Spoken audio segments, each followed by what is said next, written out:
The marathon bombing trial has now shifted to the defense's presentation during the penalty phase. Dzhokhar Tsarnaev's lawyers today urged a jury to spare his life, portraying him as, quote, a good kid who was led down the path to terrorism by a fanatical older brother. The defense also introduced witnesses who testified about the alleged influence Tamerlan Tsarnaev had on his younger sibling. As a growing crowd of death penalty opponents gathered outside the courthouse, inside, defense attorneys worked to spare the life of convicted marathon bomber Dzhokhar Tsarnaev. His lawyer, David Bruck, told the jury there is no punishment Tsarnaev can get that would equal the suffering of the victims.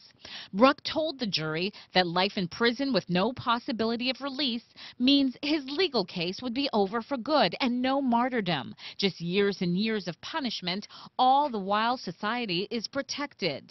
The defense also tried to drive home the point that Dzhokhar was only 19 years old and influenced by his belligerent older brother Tamerlan at the time of the bombings. To highlight that point, the defense called Tamerlan's mother-in-law Judith Russell to the stand. She testified about how she watched as her non-religious Collard Jr. daughter became increasingly devoted to Islam. Tamerlan kept trying to convert his mother-in-law as well.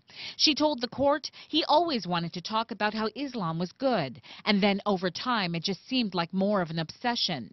She said Tamerlan became increasingly strident about religion and talked about what he called the United States' influence and harm to Islamic countries.